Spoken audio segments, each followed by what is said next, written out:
Hola a todos, soy Ismael García Villarejo con la producción de José Jiménez y la realización de Gabriel García Guío. Esto es Finanzas.com al cierre del 10 de marzo.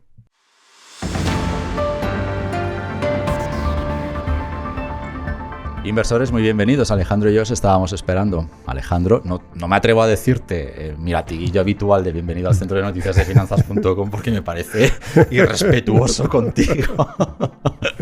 Porque vives aquí, porque esta es tu casa, ¿verdad? Alejandro Ramírez es el director de la revista Inversión y de Finanzas.com. Alejandro, gracias en todo caso por venir a los estudios, a la segunda planta y hacer el podcast esta tarde con nosotros. Te hemos llamado porque hoy la revista Inversión ha celebrado el 10º foro de banca privada en España, que es el mayor cónclave del sector que se hace en el país. Y me gustaría que compartieras con nosotros las principales conclusiones a las que han llegado las gestoras internacionales y los banqueros privados. Prácticamente estaba toda la representación del IBEX, ¿verdad? Diría, sí. Salvo muy poquitas. Yo diría que estaba al 100% si no nos dejamos, como mucho habrá faltado a alguien, una persona solo, sí, como máximo. Pero había cierta presencia extremadamente mayoritaria del IBEX. Pero antes, Alejandro, me gustaría... Hopper, con tus conocimientos de mercado llevas décadas al frente de estas publicaciones y estamos en una temporada crítica, ¿no? No sé si es la más complicada que has narrado, que te ha tocado narrar, pero estamos viendo guerras, crisis que apuntan hacia estanflaciones y hoy hemos tenido novedades importantes porque el BCE, a pesar de la guerra, ha decidido acelerar la retirada de la compra de estímulos, de la compra de la compra de deuda. Y no sé qué puede significar esto hacia los próximos días y próximos meses. Alejandro, ¿cuál es tu análisis sobre lo que ha decidido hoy Lagarde? Porque parece que ha decidido hacer de gobernadora y no de política. Sí, yo creo que ha sorprendido bastante, ¿no? Porque el mercado esperaba otro tipo de reacción por parte del Banco Central Europeo. Y de hecho, incluso creo que la propia Lagarde ha comentado después en rueda de prensa cómo ha habido distintas posiciones en el seno del Consejo de Gobierno del BCE, que incluso algunos han planteado no hacer absolutamente nada y dejar todo como está. Otros medidas más extremas y otros en otra línea. Lo que se ve que hay una falta de visibilidad ante estos acontecimientos absoluto, ante lo que está pasando, ¿no? Antes comentaba Ismael que no sabía si esta era una de las crisis más tremendas que he vivido a lo largo de mi carrera.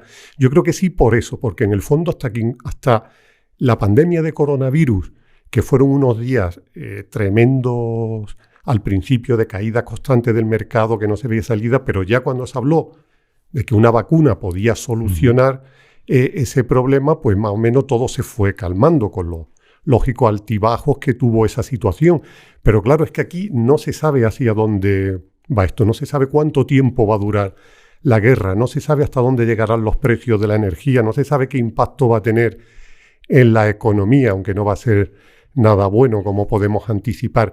Y creo que Lagarde al final también ha tomado una opción, pero yo diría como preventiva y que puede cambiar en el tiempo, porque en el fondo también llevamos 2 semanas de guerra, no sabemos eso hacia dónde va y quizás no ha querido precipitarse y ha centrado de momento, siendo voy por partes, y ahora la batalla es la inflación, que ese sí es el enemigo que tenemos aquí bien declarado, que hay que combatir, que es el que ahora mismo más daño está haciendo a las economías, y ha priorizado el acelerar este final de las compras pandémicas con el fin de poder contener dentro de lo posible la inflación. Creo que esa ha sido su primera medida, pero yo creo que aquí, dependiendo de la evolución de los acontecimientos, no hay nada seguro, y lo que haya podido predecir hoy en esa reunión pues puede cambiar en cuestión de horas, de días y de semanas. Claro, es porque parte del mercado, Alejandro, lo sabes mejor que yo, descontaba cierta cautela para la reunión de hoy. Quizá que haya dado Lagarde la sorpresa, como dices, puede suponer un elemento adicional a la volatilidad que ya hay en las bolsas y el conjunto de los mercados de valores. Sí, porque ella también se había mostrado muy prudente. Recordamos sus palabras sobre la inflación algunas semanas, meses atrás, y bueno, y no tiene nada que ver. Y el hecho de que dé esa prioridad tan absoluta a este fenómeno puede inducir al nerviosismo de que estamos en una situación bastante más complicada de lo que pensamos, ¿no? Que la amenaza de la estanflación está ahí y eso puede ser tremendo. El dato de IPC que ha aparecido hoy en los Estados Unidos ya rozando el 8% y teniendo en cuenta que apenas todavía no ha tenido tiempo a recoger el impacto de la guerra. O sea que esto solo hace subir y solo hace disparar los nervios y la verdad que los mercados no están para serenarse porque no salen de una situación complicada y ven cómo se encadenan otras peores. A mí me ha llamado una atención hoy, Alejandro, unas previsiones que ha publicado Goldman Sachs rebajando al 2,5% el PIB de la eurozona. Todavía está analizando el bloque. Imagino que en pocos días empezarán a caer en cascadas las previsiones concretas para los países miembros, ¿no? Pero estamos hablando de un 2,5% cuando había proyecciones mucho más altas. A grosso modo, podríamos decir que la guerra en Ucrania está recortando la mitad del crecimiento previsto.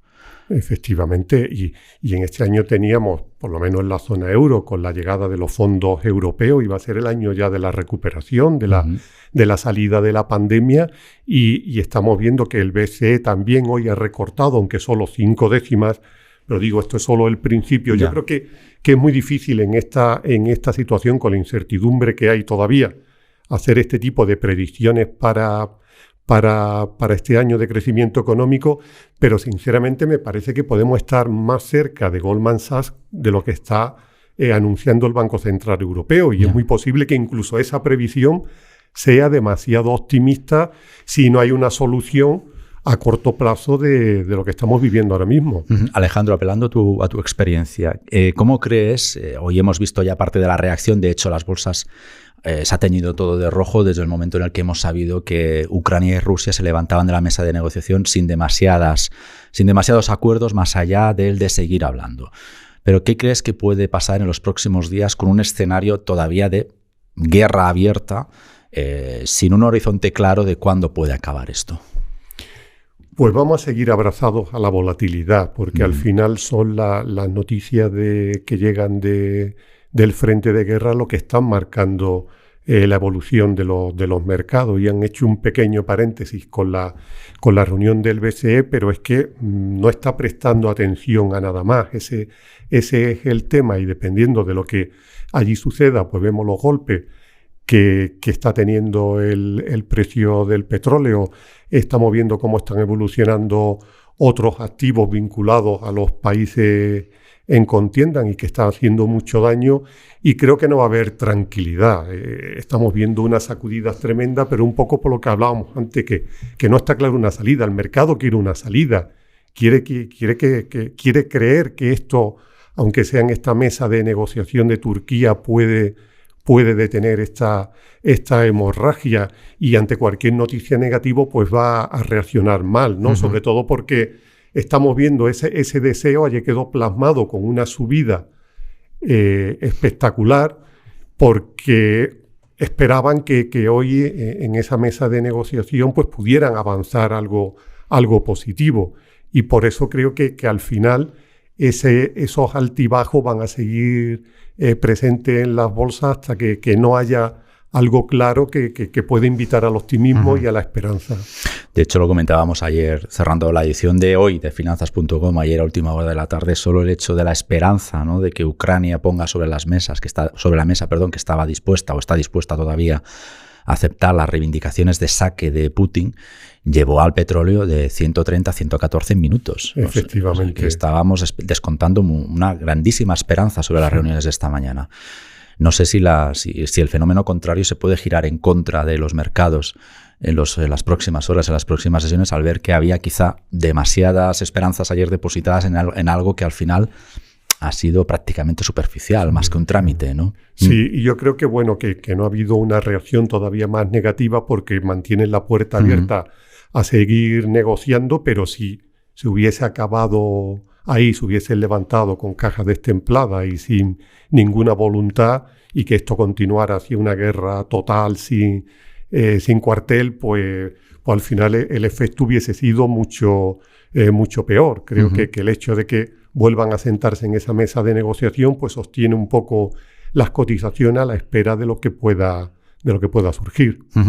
Alejandro, este es el escenario. Y este escenario, porque además, como en el foro evidentemente se leía finanzas.com, estabais al tanto de la última hora, es el que habéis debatido, es el que habéis puesto en común en el foro Banca Privada de la revista Inversión. Bien, ¿cómo encaran los banqueros privados semejante reto?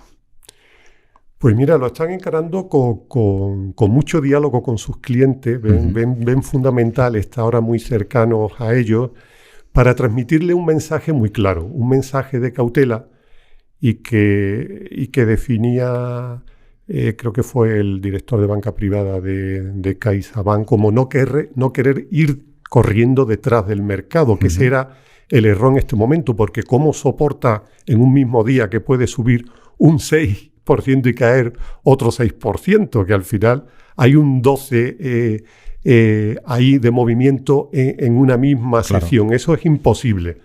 Entonces ellos quieren esa cautela, quedarse quietos en estos momentos, sobre todo porque dicen que reciben llamadas, no con tanto nerviosismo como sucedió con la pandemia. Creo que eso también sirvió de lección y ahora se ha afrontado de una manera algo más serena. Pero tanto al cliente, al inversor que llama diciendo que quiere comprar, como al que quiere vender, pues le comenta que es una mala idea en estos momentos. Ni una cosa ni la otra. Prefieren quedarse quietos, esperar, porque creen que puede ser una mala decisión a estas alturas, pues dar ese paso. Es decir, la pregunta que planteábamos ayer, en el episodio de ayer del cierre de comprar o esperar, los banqueros privados parecen que optan por esperar, ¿no? Por esperar, sí. Prefieren esperar y bueno, a que se aclare un poco esta situación, ir viendo ya qué posibilidades hay de empezar a hacer cartera una vez que esto se aclare, pero de momento la recomendación es estarse quieto y no volverse loco, pensando en que porque hoy ha subido el mercado, como pasó ayer un 6%, me estoy perdiendo la gran subida o me estoy perdiendo la gran oportunidad, porque no hay nada claro y puede ser precipitado en estos momentos dar ese paso.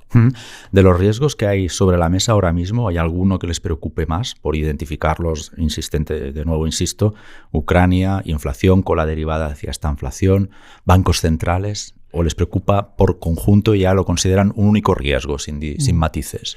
No, pues fíjate, antes de la reunión del BCE, pues han coincidido nuestros ponentes con Lagarde. La inflación la han definido como la gran amenaza. Teme que es lo que puede marcar este ejercicio, el rumbo de los mercados, y también han apuntado pues esa posibilidad de esta inflación de la que hablamos esta semana en nuestra publicación, también ha salido a relucir, pero por encima de todas esas amenazas que son numerosas y peligrosas todas, la inflación se convierte en el objetivo prioritario que hay que vigilar y que hay que controlar, porque es el que puede cambiar todo.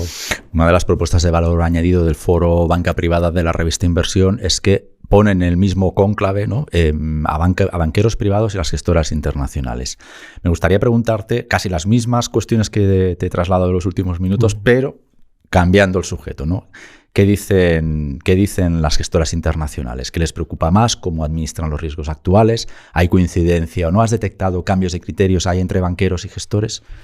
No, creo que están en la misma línea, que están en la misma posición. Yo es de las veces que veo al sector financiero muy alineado, ¿no? Que otra vez en otras crisis pues siempre hemos visto que algunos salen diciendo, no, hay que comprar ya, aprovecha estas oportunidades, no, venga, vamos a entrar, que se está perdiendo la ocasión. Y en esta crisis yo creo que es la primera vez donde hay una unanimidad total, que a la gente que pregunta es momento ya de entrar, cuidado, cautela, no deje el paso. Creo que es la primera vez que veo a todo el sector con esa posición tan prudente. Tan unánime y cerrada. Sí, ¿no? tan unánime y cerrada, es decir, oye, esperar que esto no está nada claro, que otras veces hay que reconocer en otros momentos que enseguida que nos ha sorprendido, ¿no? Cuando enseguida se ha dicho, no, ya es el momento de entrada, aprovechar esta oportunidad, oye, que esto no está resuelto todavía.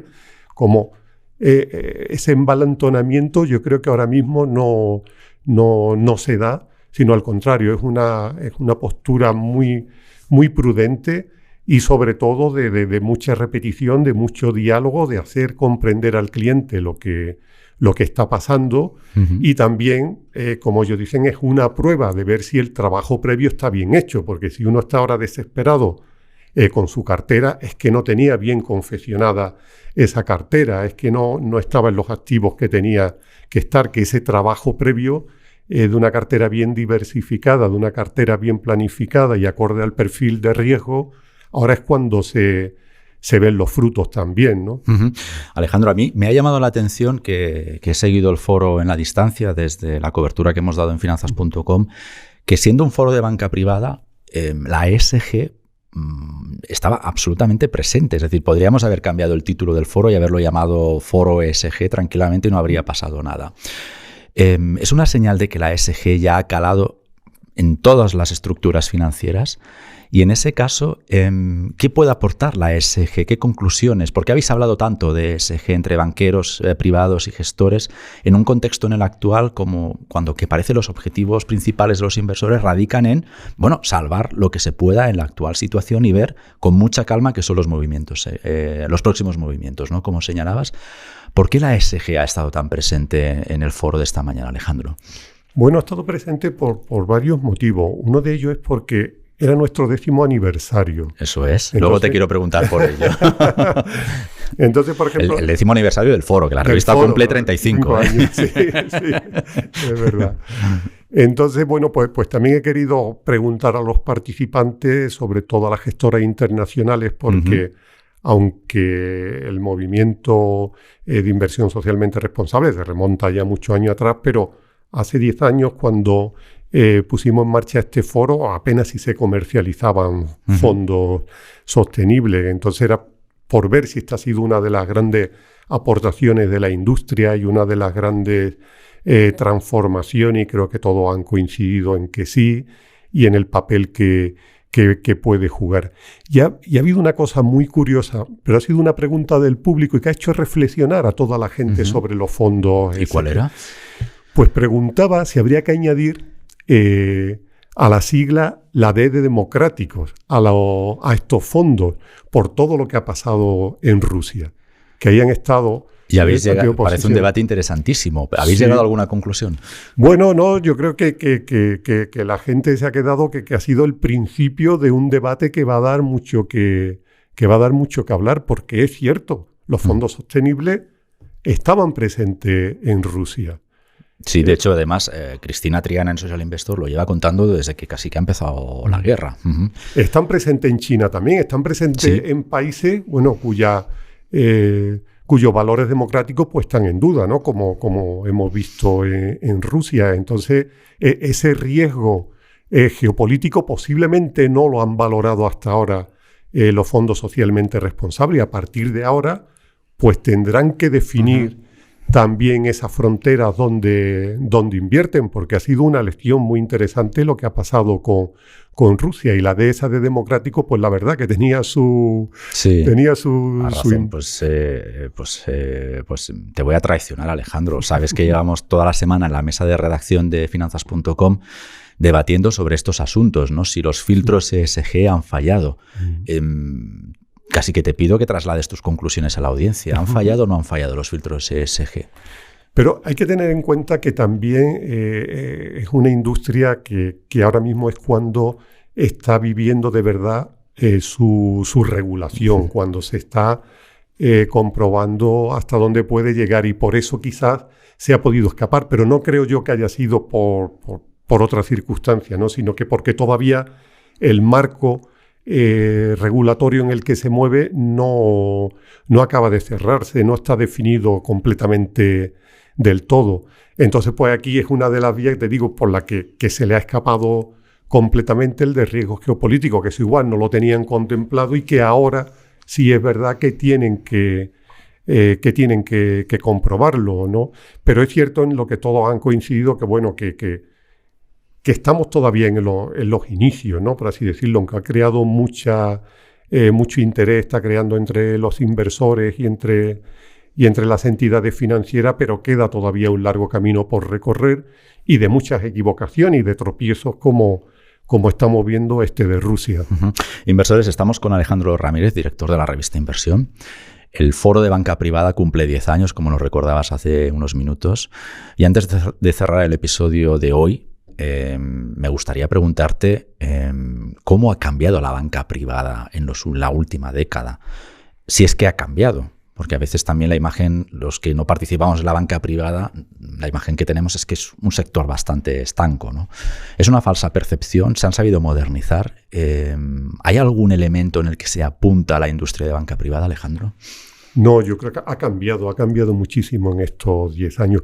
Pero ha cambiado la banca privada posiblemente también por los cambios en el cliente. Ya. El cliente ha hecho cambiar a estas entidades. Un cliente más exigente, un cliente más sofisticado, que ya no se conforma con que le recomendaran los productos como hacían anteriormente. Y creo que ese cambio ha hecho que evolucione a mejor la banca privada, pero diría que ha venido de la mano principalmente del cliente, que ha sido el que de verdad, quizá aprendiendo con estas crisis que llevamos, que la primera cita de banca privada fue en 2013, cuando intentaban recomponerse plena crisis financiera. En plena crisis financiera, y yo creo que todo eso ha llevado al cliente a forzar esos cambios, a exigirle mucho más, y ahora también es verdad que el banquero privado es más profesional, está más preparado. Eso también creo que se ha notado esa evolución hacia una mayor profesionalidad estos años,